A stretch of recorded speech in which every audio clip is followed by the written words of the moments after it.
Bismillahirrahmanirrahim. Assalamualaikum warahmatullahi wabarakatuh. Alhamdulillahirabbil alamin. Assalamu alaikum warahmatullahi wabarakatuh. Bismillahirrahmanirrahim. Alhamdulillahirabbil wa asyhadu anna Muhammadar Rasulullah sallallahu alaihi wasallam. Ashabi ajma'in wa hum tabi'ahum.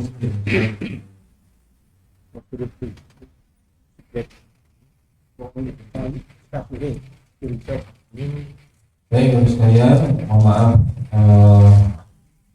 pada ini saya terlambat. Baru sampai di BCM Wakil di setengah 7 dari sana, di setengah 6 sebelumnya di wanita kirim saya ketiga ini maaf kalau punya pinjam malam. Baik sekalian, oleh waktu kita langsung saja ada menyambung tema kita bulan lalu, yaitu masih tentang al-biyu. Kita ini tentang sifat amalan, yaitu kita masuk kepada apa sih hikmah pensyariatan. Bismillahirrahmanirrahim. Cara Allahu al-bai'a tawassu'atan minhu ala ibadihi. Ini disyariatkan oleh Allah jual beli itu sebagai bentuk kelapangan, keluasan dari Allah kepada hamba. Jadi jual beli itu dasarnya adalah untuk tawasu'an. Tawasu'an itu adalah untuk membuka kelapangan, kemudahan, solusi, ya, kelancaran, kemudahan. Itu ada semuanya pada hikmah yang namanya jual beli. Kenapa demikian? Fa'inna likulli fardin min afrodin naumil insani daruratun minal gunaki wal kasai wawilina mimma la goniya lil insani anhu mandama ayat.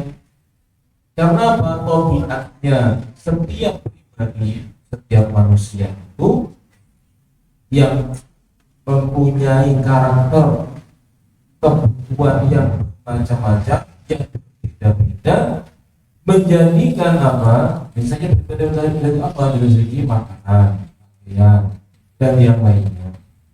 Yang mana hampir pasti setiap kebutuhan yang dibutuhkan manusia itu hampir pasti tidak mungkin bisa dipenuhi oleh dirinya sendiri. Maksudnya mesti apa? Melibatkan, menyertakan orang lain. Pasti akan melibatkan orang lain. Bahkan mungkin kita mungkin mungkin kita udah tahu ya bahwa salah satu desainer dari Masjid Nabawi yang dia akan jelas-jelas syiar Islam itu malah desainernya malah bukan dari Muslim, baru ketika dia masuk Islam. Tapi saat mendesain itu dia masih belum beragama Islam. Itu yang sering disampaikan oleh Tukul Bani waktu itu. Sebenci-bencinya kita kepada sebagian non-muslim, tetapi kita harus jujur bahwa dalam muamalah tidak mungkin kita berbenci sama sekali dari yang tidak. Karena itu yang proporsional, yang sewajarnya, yang adil, jangan kebiasaan semuanya. Memang mesti ada kaitan-kaitannya gitu. Kalau zaman Nabi itu banyak sekali pembantu Nabi juga ada yang Yahudi, yang masuk Islam. Istri Nabi ada yang dari Koptik dari Mesir, itu adalah Nasrani. Juga ada yang dari Yahudi namanya Sophia. Papa Nabi sendiri adalah tidak beragama Islam. Jadi Nabi itu sepanjang hidupnya dipitari sama segala macam pihak, dan mereka itu saling membutuhkan, saling berdampingan sepanjang hal-hal yang tidak melanggar syariat. Nah itu yang menjadi alasannya. Jadi selama manusia hidup, dia hampir pasti tidak mungkin bisa hidup tanpa melibatkan orang lain. Dan itu disimpulkan pertama kali yang baru. Contoh yang paling gampang, sejak awal manusia nggak bisa sendiri itu apa? Ketika apa? Lahir. Ketika lahir. Karena itu sudah kita itu diberi isyarat, ternyata kita nggak bisa kalau tak melibatkan. Itu contoh. Supaya kita ini jangan mentang-mentang, jangan menjemputkan diri, jangan sok bisa mandiri secara mutlak, itu sama dengan mencari jati dirinya sebagai manusia. Bahwa la yastati'u wahdahu ayyuwafiraha bi nafsihi. Jadi manusia itu tidak akan mampu dirinya sendiri untuk memenuhi apa yang menjadi kebutuhan dirinya. Li'annahu mutarrun ila jalmiyatin dunia, karena apa? Dia pasti membutuhkan peran dari orang lain. Perisa sama tariqah akmal min al-mubadah. Dan ini nggak ada cara yang lebih baik untuk mengatasi masalah ini kecuali dengan tariqah mubadah, yaitu ada pindahan, ada yaitu transaksi, ada jual beli transaksinya. Banyak lima indahu mimma yumkinuhu al-istighna'u anhu, dan dalam banyak mungkin dimahwa bihajati. Jadi akhirnya apa?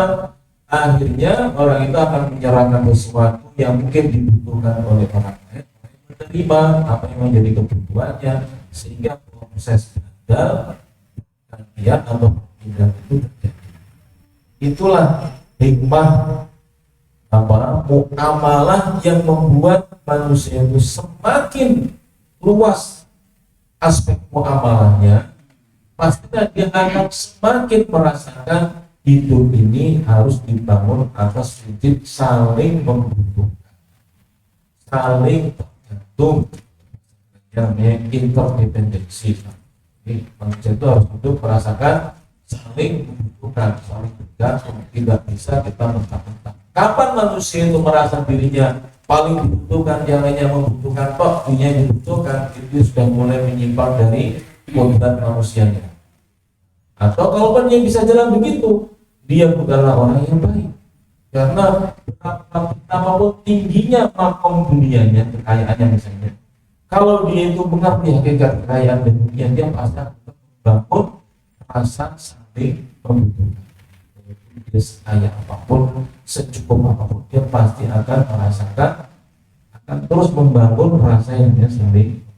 Sehingga Bapak sekalian, kita bagi jual beli itu sebagai salah satu unsur yang dari kita sebutkan, itu juga harapannya membentuk akhlak kita, ya, membangun karakter kita.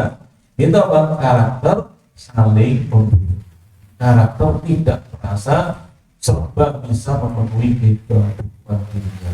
Itu karakter merasa betapa untuk supaya dia bisa mencapai apa yang diinginkan, dia membutuhkan keterlibatan dari orang lain. Ini luar biasa, akhlak luar biasa kalau kita bisa seperti itu. Kita apa? Merasa tidak superior mutlak, yang tidak merasa hebat sendiri, tidak merasa paling super dibanding yang lainnya, tetapi tetap bisa membangun kebersamaan. Tuh.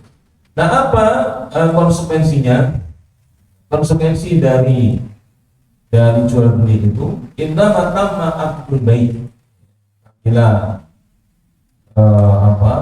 akad jual beli itu sudah sempurna, wastaufa arkanu wa syurutu, dan kemudian rukun dan syaratnya sudah terpenuhi, taruh kembali nakala mulkiyatul baiki misrati ila mustari, maka pindahlah, maksudnya pindahlah ke pemilikan penjual atas penjual itu kepada Ini kalau itu menyangkut masalah hukum. Jadi pindahan kepemilikan ini adalah penanda telah tuntasnya transaksi jual. Tapi nanti ini dalam kenyataan ini akan terjadi banyak masalah. Ya, dalam praktek muamalah hari ini makna dan kepemilikan itu betul-betul sekarang menjadi bab yang sangat horor ya. Sangat mengerikan ya. Yang sudah kita bahas terus salah satunya ya. Jadi bagaimana orang itu yang tidak atau belum memiliki secara sempurna dia sudah bisa. Ini hati-hati ya. Karena prinsip jual beli itu adalah kepemilikan mutlak dan berpindah kepemilikan juga secara mutlak sempurna. Tapi kalau sampai tidak sempurna di sana ada borornya, ada sesuatu tanda-tanya, ada peluang untuk disimpankan, dibelokkan, dimanipulasi, dirugikan, dilindungi oleh pihak yang sebenarnya belum memiliki kepemilikan secara sempurna. Ini hati-hati. Dan memang sebagaimana yang sudah kita pahami, yang sudah kita tahu, misalnya ini, kami contoh sekarang yang lain mengenai jual beli sepeda motor atau mobil. Ya, apa tandanya? Apa tandanya orang punya sepeda motor? Tandanya apa? BPKB. BP. Tandanya ketika kita beli cash, benar misalnya. Kemudian motor kita bawa, apa BPKB sudah kita terima? Itu sebenarnya kondisi yang rawan untuk terjadinya sesuatu yang tidak kita duga. Dalam Islam seperti itu tidak, apalagi angkanya yang besar, apalagi mobil sama kan, mobil sama. Bahkan kalau tanah malah lebih aman karena bisa dipegang oleh yang ini. Maksudnya kalau mobil baru, sepeda motor baru, ini kita kondisinya apa? Saat kita membayar cash sekalipun itu BPKB dalam keadaan belum kita pegang. Artinya secara hukum maupun syariat kita itu belum memiliki sepenuhnya, ya kan? Padahal harga sudah kita bayar lepas, sudah menunaikan 100%. Karena itu sebenarnya kalau kita kembali kepada idealnya jual beli secara syariat, harusnya nggak boleh bayar 100% walaupun bilangnya cash. Itu apa? Kapan BPKB itu diserahkan, saat itu pula saya akan melunasi. Itu baru namanya ada prinsip keadilan. Disinilah sekalian kita sebut konsumen itu posisinya rawan, sementara yang jual posisinya aman. Jadi aman musuh rawan ini dalam jual beli Islam itu tidak. Nah, harusnya sama-sama merasa amannya gitu. Nah, tapi mungkin hari ini saya kan nggak mengikuti perkembangan, mungkin ada perhitungan hukum buat konsumen ketika beli cash itu apa, saya belum tahu. Saya yang mengatakan contoh bahwa ada proses perpindahan yang tidak setara, yang konsumen sudah mengeluarkan uangnya setara dengan sepeda motor yang dibeli, sementara yang jual itu menyerahkan barangnya, buktinya belum ada. Yang salah kita sih kan ada, tetapi BPKB itu adalah alat bisa kepemilikan kendaraan motor. Ini contohnya. Dan itu bisa dijadikan kembangkan dalam banyak hal. Saya ingin mengatakan tidak otomatis kita dirugikan, bukan begitu. Kan berarti kita pasti terrugikan, tetapi kita punya potensi untuk dirugikan. Satunya sudah jelas mendapatkan keuntungan, satunya yang potensi untuk dirugikan. Ini namanya bukan muamalah, gitu ya. Kalau muamalah itu harus ada unsur musyawarah, ada unsur apa? Kesetaraan. Lantas kalau kayak gitu apa yang andalannya? Andalannya kepercayaan. Kenapa? Kalau begitu kita nekat curi, ya kita percaya deh sama yang jual. Ya nggak mungkin lah dia mau nipu-nipu kita. Itu alasannya. Apakah boleh? Boleh, orang percaya, ya bagus. Tetapi secara hukum sebenarnya posisi konsumen itu posisi yang rawan. Posisi.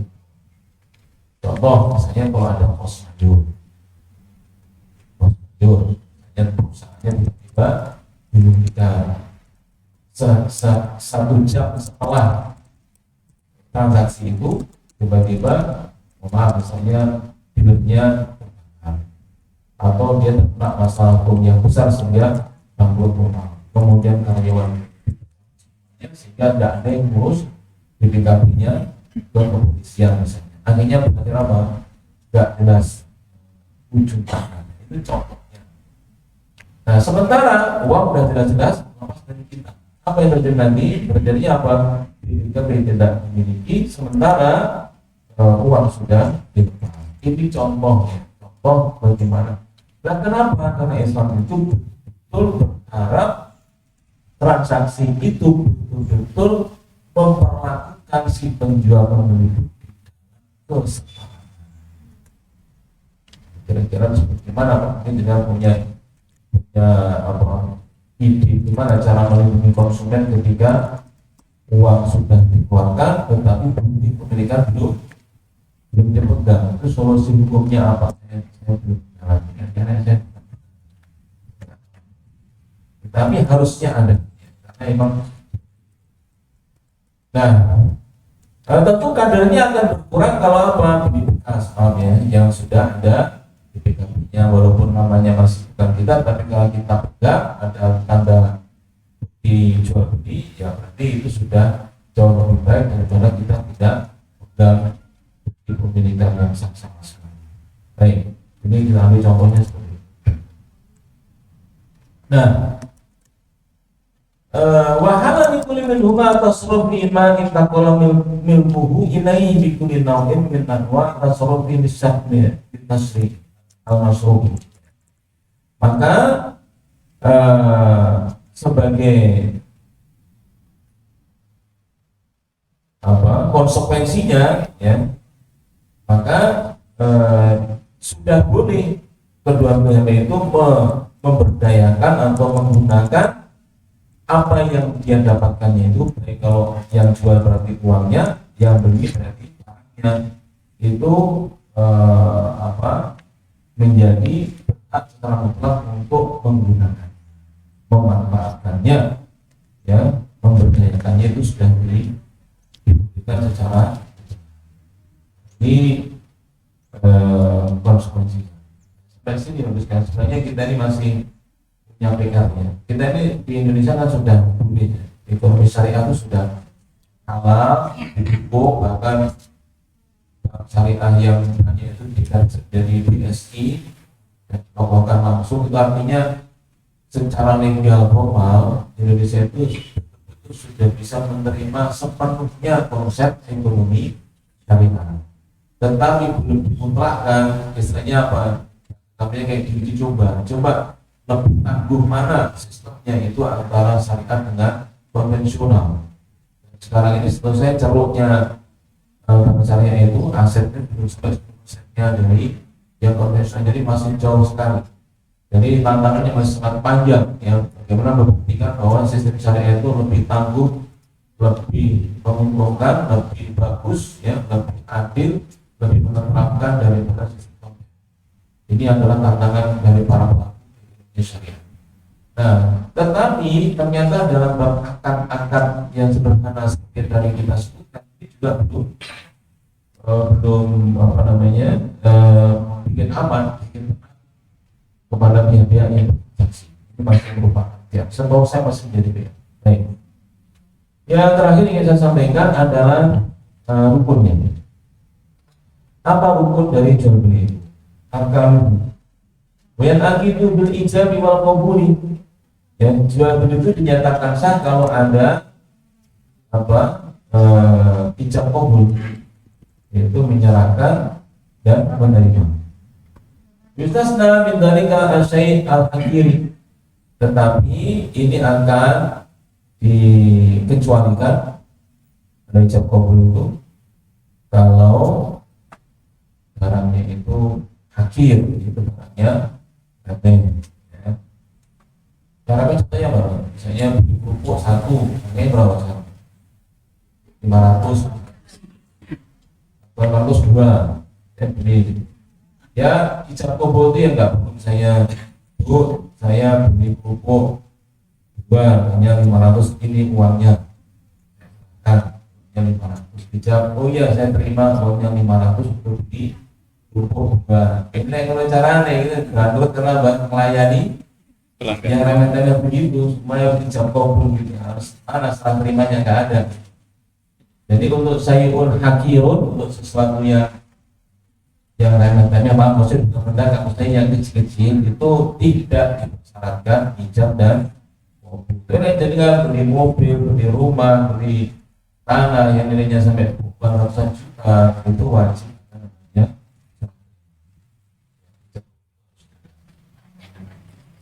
Nah,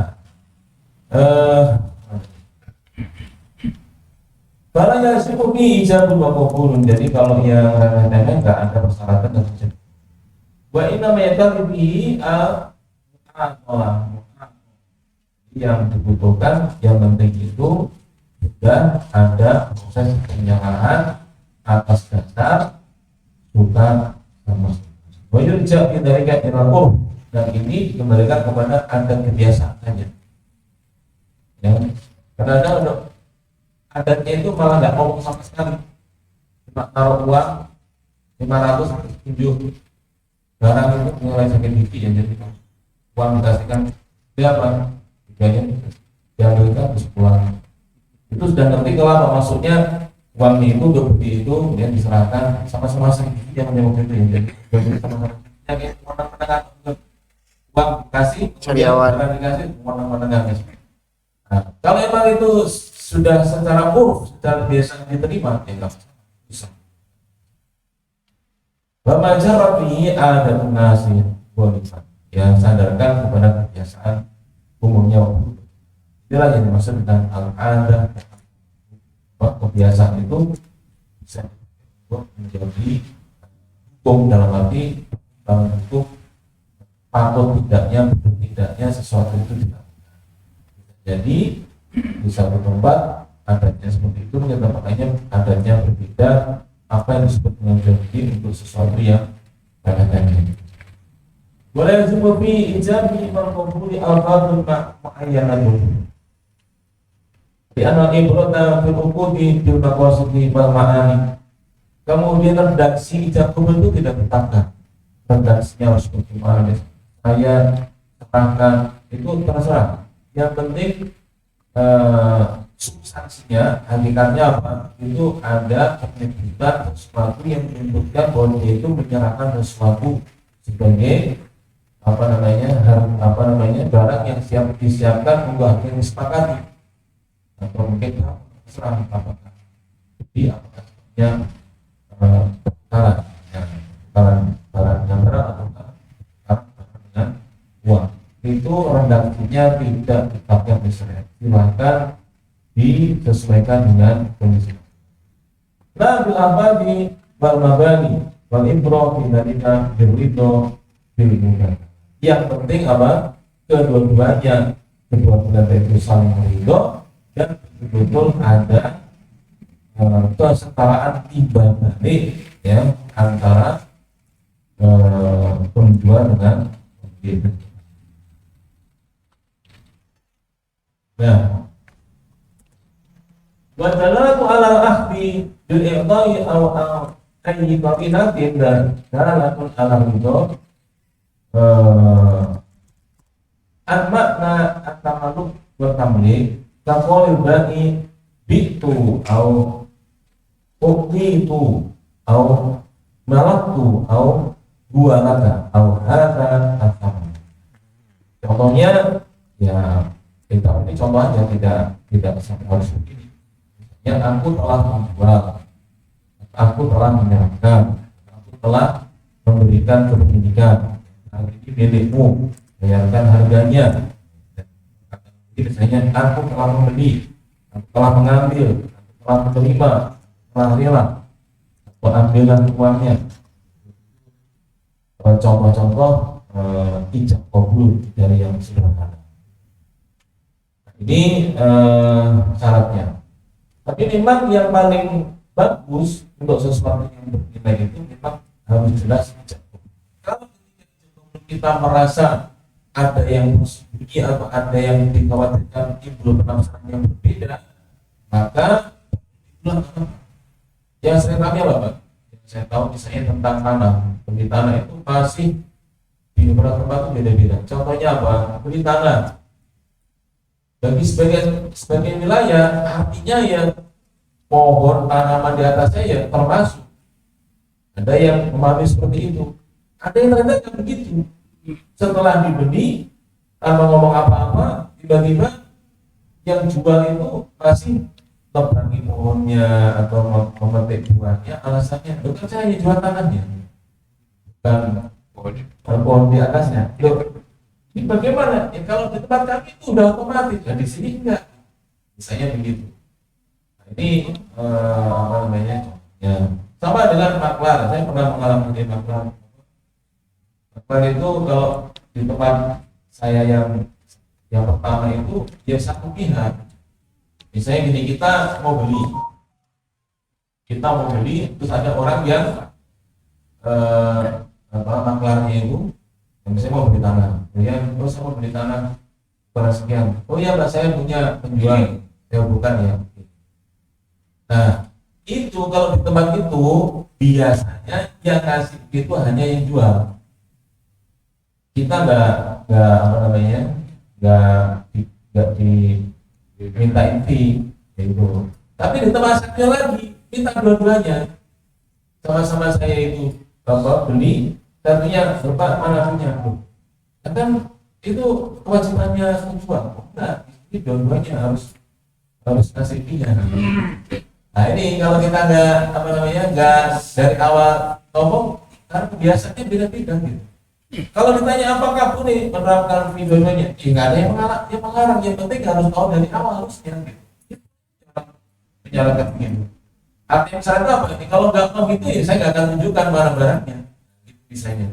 Tapi karena bawa kebiasaan sebelumnya dikira kalau kita beli nggak ada urusan dengan fee, itu misalnya yang jual ternyata apa? Dia minta juga itu kedua belah pihak. Itu contoh. Jadi sebenarnya tidak ada patokan maklar itu fee-nya itu harus dari mana, tidak ada. Yang penting ada kesepakatan. Ini contoh apa? Mungkin ada dalam ijab kabul itu sesuatu yang tidak tersertakan di dalam bayangan ketika dia membeli itu kayak apa. Gimana kalau gitu? Kalau dia nggak itu, dia maksudnya gimana kalau kayak begini? Saya nggak bisa. Kalau dia yang batal. Tapi dia kaget. Jadi makanya kalau misalnya 1%, dia tergantung angkanya kan nilainya. Kalau nilainya 1 miliar, belum 1%-nya ya sudah 10 juta. Itu contohnya. Jadi ini ijab kabul itu kadang-kadang membutuhkan, kadang-kadang tidak. Merasa seperti apa dia itu terhadap transaksi yang dilakukan. Ya, itu saya kira yang bisa kita diskusikan, tanyakan atau ditanggapan. Gitu.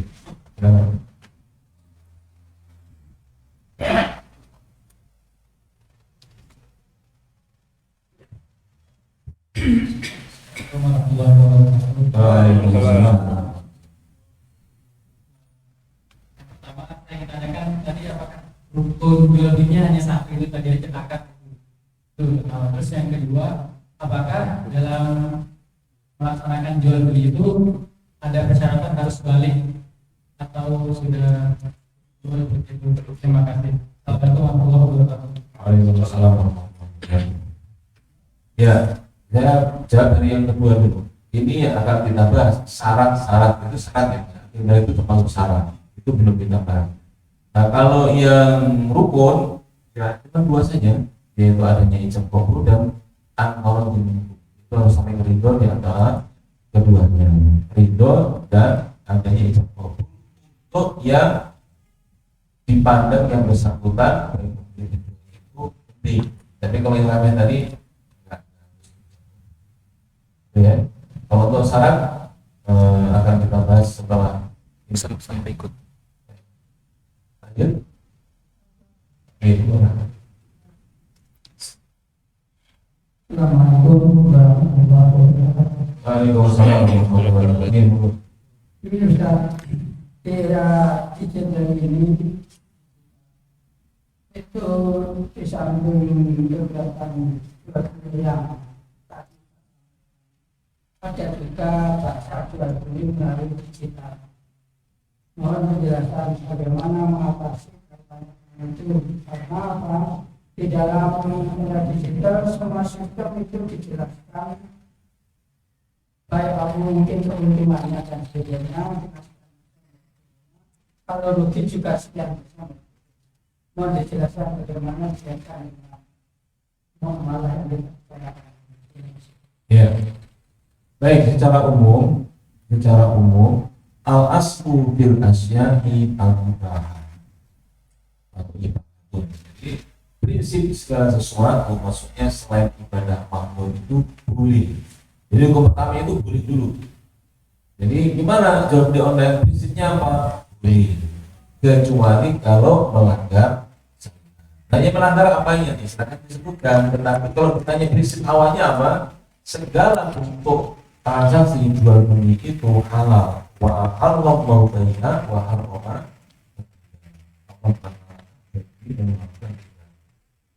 Nah, apa sih yang membuat sebagian kaum muslimin itu tanya-tanya kira-kira gimana sebetulnya jual beli online itu? Dan itu biasanya menyangkut mengenai pasal yang umum.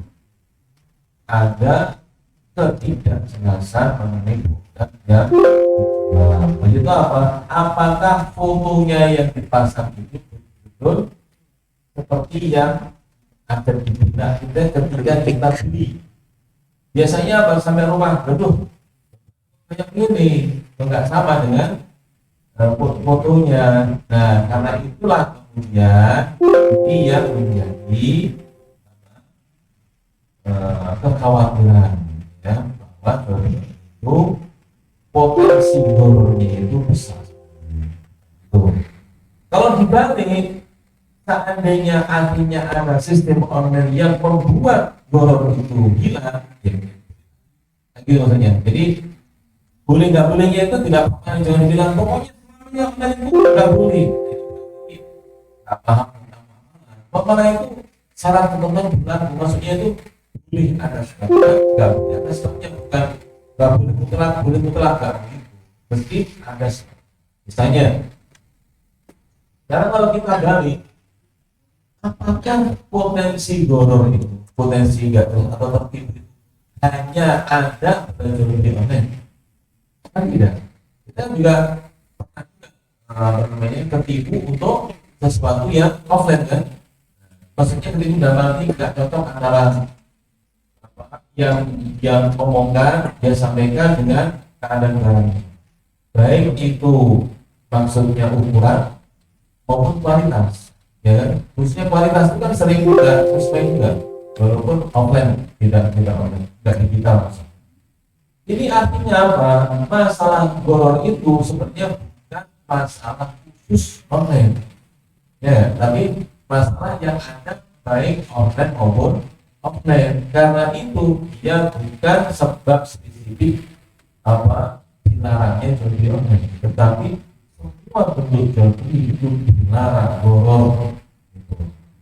Karena saya coba cermati di online itu. Sekarang itu kan ada misalnya gini, kita mengklik toko online. Alhamdulillah. Fotonya yang begitu mempesona. Setelah itu kan kita komunikasi, ada chat, ada pesan, ada komunikasi dengan penjual. Kalau penjualnya jujur, dia bisa bilang gini, Pak, ini kalau Bapak mau tahu barangnya, saya foto ya. Itu kan untuk promosi aja yang foto awal itu. Nah, inilah kenyataannya saya foto. Kalau Bapak, kalau kakak ini, kalau kan masih nggak yakin, kan bisa saya videokan. inilah yang artinya barang. Kalau mau ini, kalau enggak ya nggak apa-apa. Nah, foto dan video itu sudah mewakili meminimalisir potensi dorongan gitu.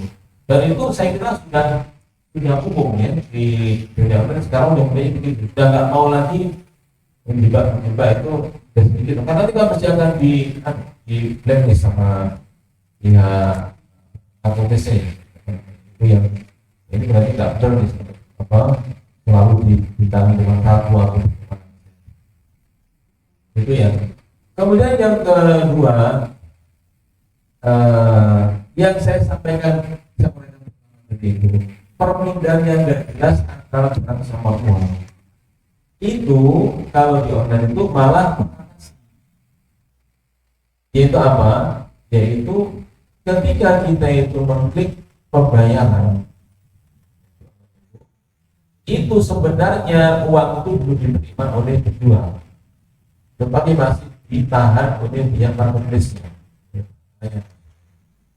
Menunggu apa? Ada komplain apakah tidak dari pembeli. Kalau nggak ada komplain, dalam komplain itu yang disepakati maka itu sudah canggih banget, itu sudah sesuai syariat. Itu apa?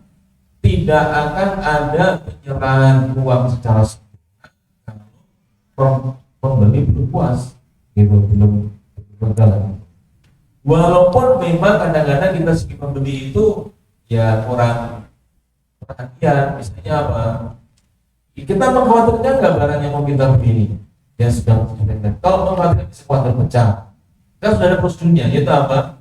Unboxingnya atau unpackingnya itu harus di video. Jadi kalau kita ragu-ragu bisa gini.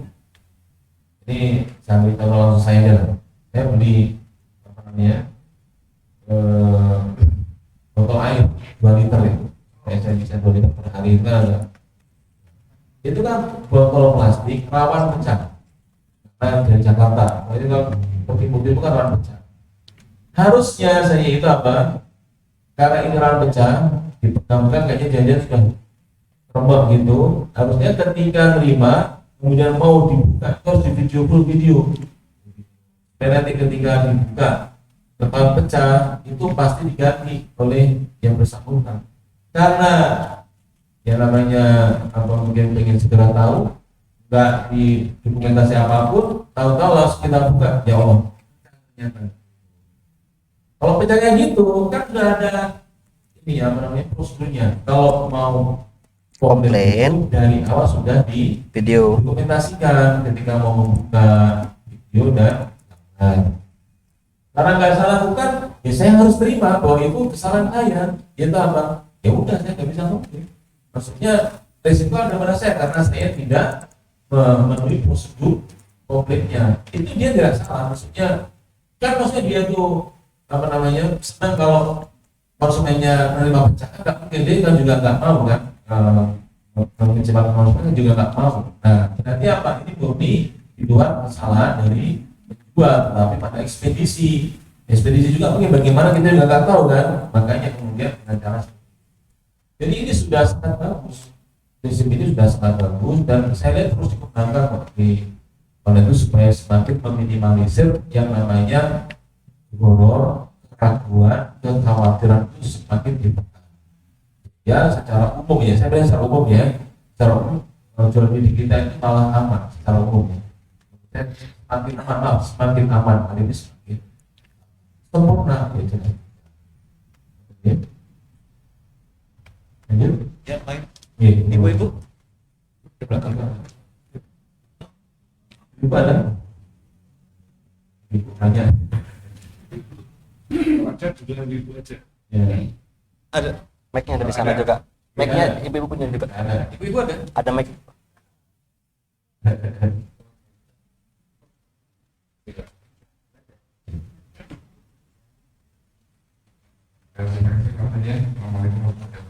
Waalaikumsalam warahmatullahi wabarakatuh. Iya. Mereka yang banyak tadi Iya. mungkin menyikapi oleh Iya. sejak awal posisi konsumen banjir dengan rumah Betul. kita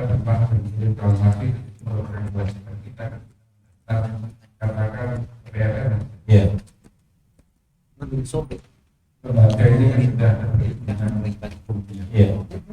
dan memang membuat istilah ya Iya. tulisannya sudah kecil. Iya. Kita baca kadang-kadang kita Iya. baca Iya. Betul. mungkin bagi sisi Iya.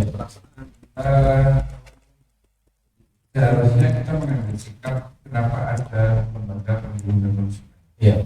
oleh Yang KI Iya. di internal kita ya, ada lembaga-lembaga keislaman, lembaga proteksi, memberikan advokasi, pelayanan yang sejenis. Iya. Sehingga kita ketika jamaah Ada masalah? bermasalah dengan itu, maka merujuk kepada Iya. Iya. yang barangkali kamar Iya. saja yang menginginkan Bagus itu. kita mengambil sikap proaktif Usul ya. sehingga baik jamaah maupun calon jamaah calon simpatisan tidak merujuk kepada tujuan global. Iya. Itu tidak selalu tidak syar'i sih. Iya. Beberapa doang Iya. yang disampaikan dari satu. Iya. Terus. Saya kemarin dengan teman-teman di aula itu Iya. yang artinya ini kita ini punya sedikit awal punya kapasitas tapi tidak makin mendekatkan nabi Iya. dari kita dan ini apa lokal wisdom kearifan lokal tapi selalu merujuk kepada hukum perubahan global Iya. maka itu makin menjauhkan. Betul. Iya. Nah ini barangkali Iya. bisa bagaimana proaktifnya ya. Iya. Iya. Ini luar biasa ini usulan yang bagi saya itu usulan yang besar sekali kalau dulu ya, yaitu bagaimana Muhammadiyah itu mengusulkan ya atau memiliki lembaga perlindungan konsumen. Saya nggak tahu ada beberapa saya nggak tahu.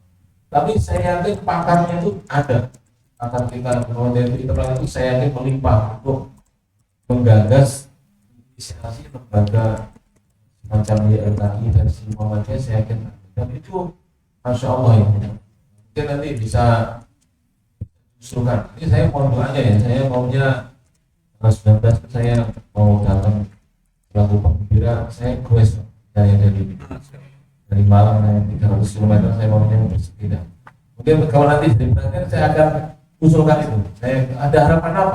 Ini saya akan sampaikan itu. Saya harapkan Muhammadiyah supaya tolong diminta saya. Nanti saya ingin mungkin sekitar 4 jam dari Malang ya.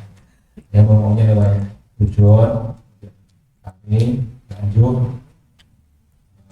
ya terus ya lanjut sampai ke Solo ya. Saya itu 300 kilo ya.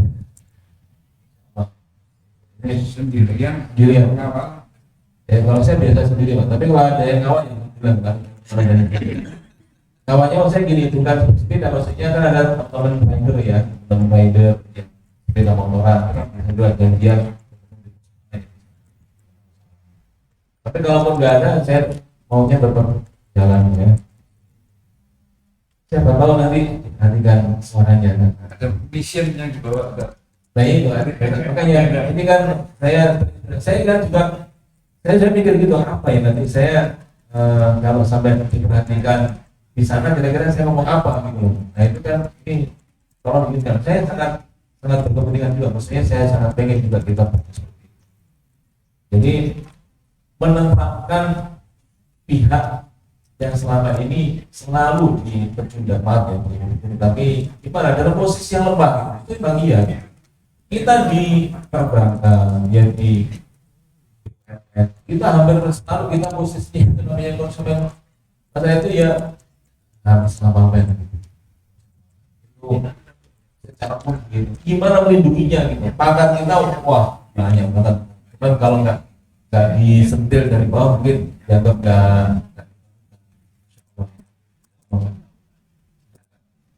akan ingat ini nanti saya akan sampaikan. Mungkin saya nggak mau konsep dikit-dikit bagaimana ya proposal ini lah kira-kira supaya ngomongnya bisa dipahami arahnya Jadi gitu.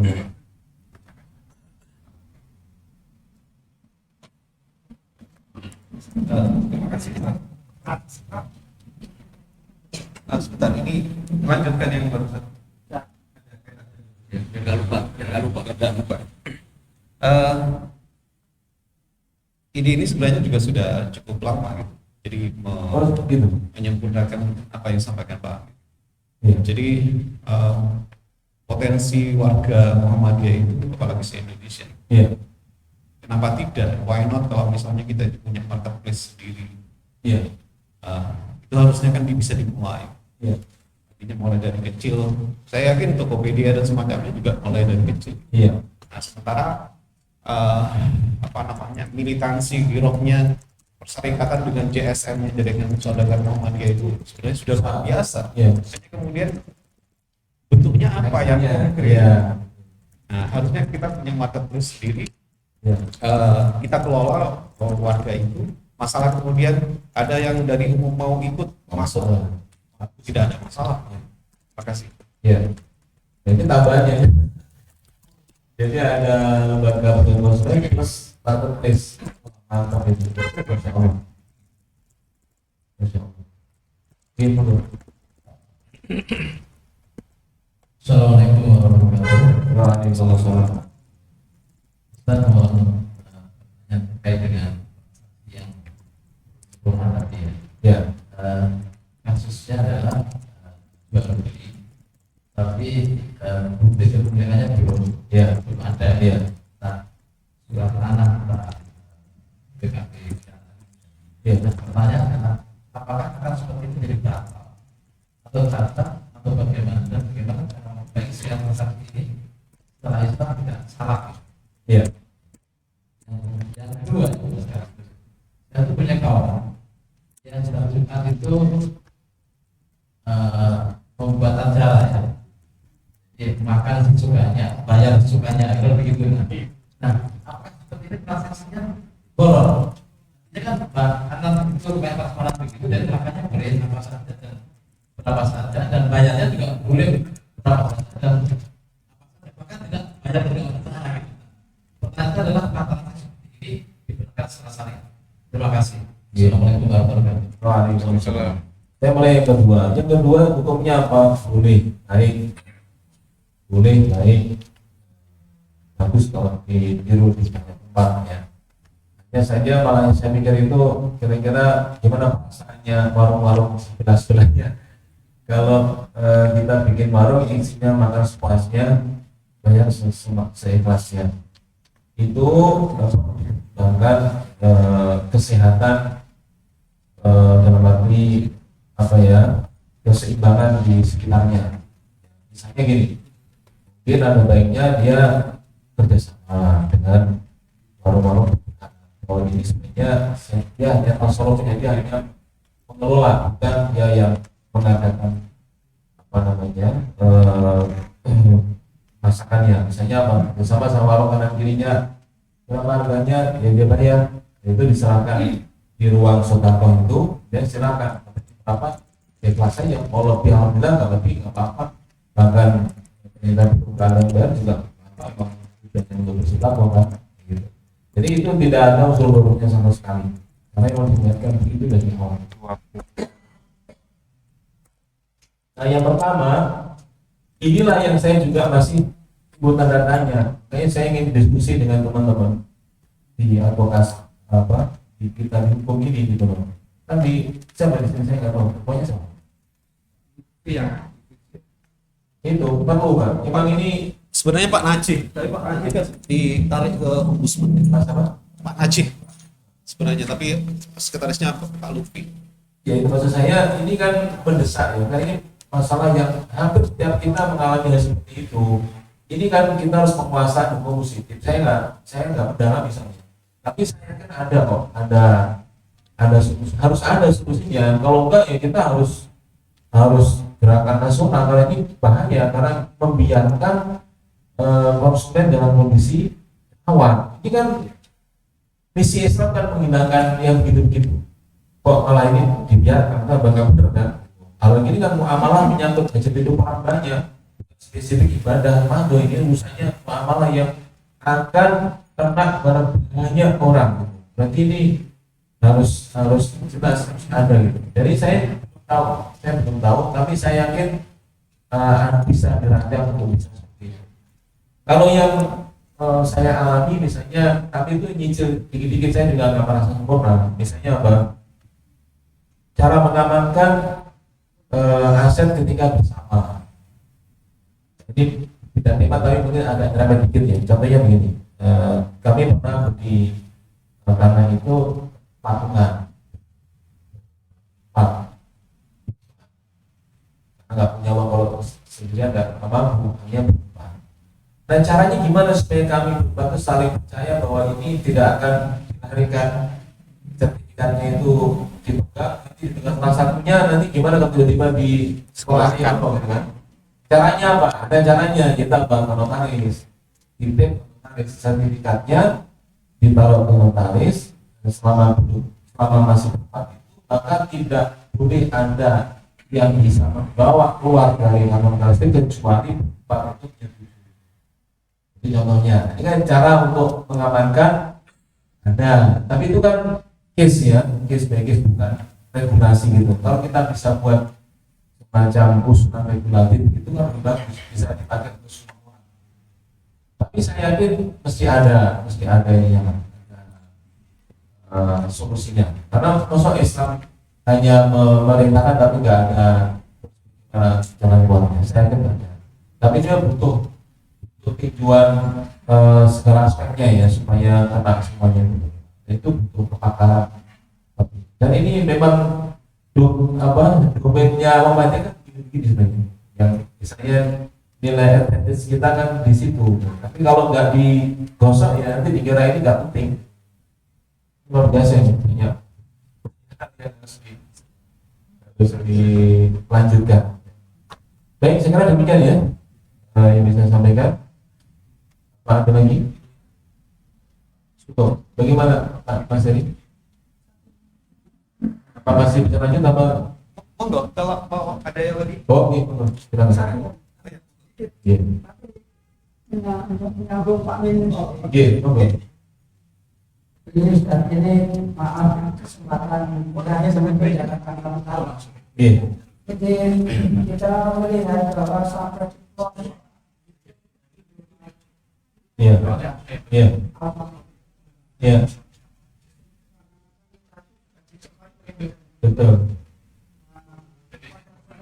ini mengambil dengan perlindungan sosial. Iya. Bagaimana utama di depan ini bisa mempertimbangkan bahwa setiap PRN itu bisa menyediakan atau membuat suatu toko untuk kebutuhan jamaah. Iya. Jadi dengan demikian insya Allah bisa mengurangi di luar. Itu aja. Oke. Iya. Baik, ini sifatnya debat itu Pak ya. Ini saya sampaikan bukan untuk berdebat, tapi saya hanya menyampaikan bahwa saya otokritik ini, saya sangat otokritik ya. Ini yang sudah berjalan selama ini. Kalau kita tanda kutip mau menyaingi model Indomaret, itu kayaknya kita mampu. Pertama dia itu modalnya luar besar, yang jaringannya sudah. Menurut saya, tapi ini tidak harus setuju. Marketplace itu malah lebih memungkinkan untuk kita lakukan. Jadi sifatnya itu kita jejaring murni itu sebagai basic marketnya. Jadi basic marketnya itu adalah internal warga masyarakat. Kalau dibuat klaster per desa atau kelurahan, itu nggak semua kita kuat di ranting tersebut. Zaman kita harusnya. Tapi kalau dibuat marketplace nasional, maka dia langsung besar banget. Dan itu potensi pasarnya itu, masya Allah, luar biasa. Dari warga perserikatan saja itu sudah bisa langsung hidup, langsung hidup itu bisa. Tinggal komando aja, karena gini, marketplace itu harga itu nggak mungkin aneh-aneh. Harga itu pasti akan bersaing dengan sendirinya gitu. Jadi nggak mungkin kita saya nggak mau di marketplace Muhammadiyah karena harganya nggak fair seperti itu. Nggak mungkin, karena itu sudah lihat ini jelas juga nyala. Namanya produk itu pasti dia akan itu ke semua marketplace, mau Tokopedia, mau Shopee, mau semua akan dipasarkan gitu. Itu artinya apa? Karena itu betul-betul pasar yang terbuka, nggak bisa kita itu aneh-aneh sendiri ya nggak laku lah gitu. Jadi ini saya kira yang dari sama itu dipadukan dengan itu sudah dua itu aja yang marketplace sama dan konsumen itu bisa masuk agenda muktamar dan ketok palu, masya Allah itu memberkahi jamaah luar biasa. Nah, nanti setelah berkembang mungkin bisa dibuat cluster dipetakan oleh pakar ekonomi kita, misalnya bahwa ternyata Jawa Timur itu sudah bisa menjadi pasar tersendiri, nggak usah nasional, karena ternyata potensi jual belinya rasanya itu besar banget. Nanti dipetakan lagi, ternyata Malang Raya itu sudah hebat banget, transaksi perputaran jual belinya di online itu sudah gede. Nah, baru mungkin nanti bisa perang. Yang memang dia butuh effort yang besar banget itu, dia butuh karyawan untuk pergantian itu, itu besar Pak. Itu angkanya ini miliaran kan kalau itu. Itu kalau kita nanti masih terlalu berat. Benar ya? Tapi kayaknya supaya saya ingat terus, jadi saya ini berarti ada dua, yaitu lembaga konsumen dan marketplace itu supaya bisa saya suarakan. Mohon diingatkan.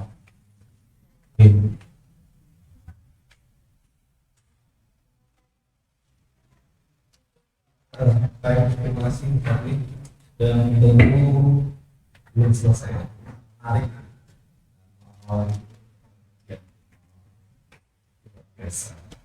Saya tidak ingin pertanyaan sudah seperti dan nanti pastinya karena apa namanya, meskipun saya tidak baca sendiri, saya pernah dengar bahwa seperti halnya sikap Muhammadiyah syarikat dengan bank konvensional yang ini saya butuh terus terang penasaran gitu, dia butuh sebuah klarifikasi dan mudah-mudahan nanti bulan depan. Baik teman sekalian, terima kasih seperti kalau mas pencerahannya dari kita saja yang barokah ini barokah kepada kita semua dan mohon izin seperti kalau misalnya nanti saya punya wartawan dan semuanya barangkali apa namanya bodohin sedikit kemudian ada jadi dulu waktu ke Jakarta itu ada 40 mana ya. Iya, kan luar biasa ya, sudah bawa ya.